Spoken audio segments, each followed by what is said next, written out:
சனி மேட்டில், அதாவது இந்த நான் சொன்னேன்ல இந்த இடம், இதுதான் சனி மிரல், இதுதான் சனி மேடு.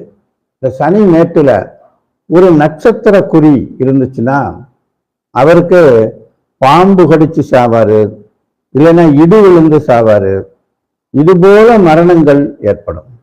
அதுவே ஒரு வட்ட குறி இருந்துச்சுன்னா அந்த நேரத்தில் அவருக்கு வறுமை உண்டாகும் அல்லது விபத்தால மரணம் ஏற்படும்.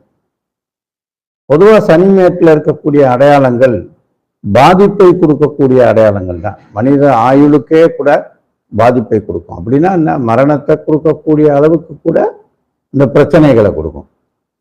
எனவே அதுல ரொம்ப எச்சரிக்கையாகவும் கவனமா இருக்கணும். நல்லா கவனிச்சு அவருக்கு ஜாதகம் இருந்தால் ஜாதகத்தை பார்க்கணும். அல்லது அந்த வீட்டில் யாருக்கு ஜாதகம் இருக்கு, இப்போ இவருக்கு இல்லை, அவர் கையை மட்டும் காட்டுறாரு, அவர் கையில் இந்த மாதிரி ஒரு அடையாளம் இருக்கு, அவருக்கு இந்த மாதிரி ஒரு சிம்டம்ஸ் காட்டுதுன்னா உடனே மனைவி ஜாதகத்தை பார்க்கணும். மனைவிக்கும் இல்லைங்க, அப்போ ஒரு குழந்தை பிறந்திருக்கும்ல, அந்த குழந்தை மூத்த குழந்தையா இருந்தால், அது ஒரு ஆண் குழந்தையா இருந்துச்சுனாலோ அல்லது பெண் குழந்தையா இருந்தாலும் சரி, அந்த ஜாதகத்துல தெரியும். அதுக்கு ஒரு கர்ம திசை நடந்துகிட்டு இருந்துச்சுன்னா அது இவருக்கு பாதிக்கும்னு நம்ம எடுத்துக்கிட்டு அப்பதான் நீங்க அதுக்கு பரிகாரத்தை செய்ய சொல்லணும். ஒவ்வொன்றுக்கும் ஒரு விதமான பரிகாரங்கள் இருக்கு. பரிகார ஸ்தலங்களும் இஷ்டத்துக்கு அங்க போங்க இங்க போங்கன்னு சொல்லக்கூடாது. நீங்க பாருங்க, எல்லா கோவில்கள்லையும்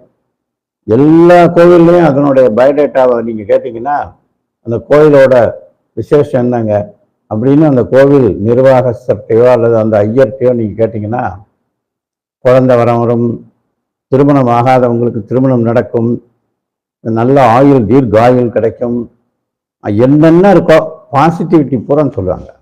அந்த பாசிட்டிவிட்டிலாம் கோயிலுக்கு போனாலே கிடைக்கும்.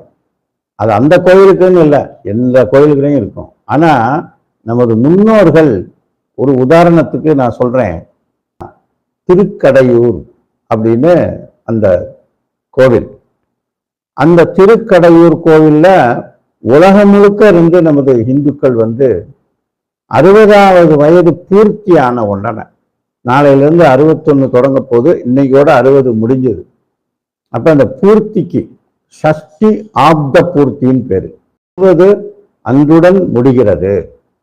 அது என்ன கிழமையா இருந்தாலும் சரி, சனிக்கிழமையா இருந்தாலும் சரி, செவ்வாய்க்கிழமையா இருந்தாலும் சரி, கரி நாளா இருந்தாலும் சரி, தலையிட்ட அவருக்கு அதுதான். அந்த நாள்ல போய் அந்த திருக்கடையூர்ல ஆயுஷ்ய ஹோமம் பண்ணணும்.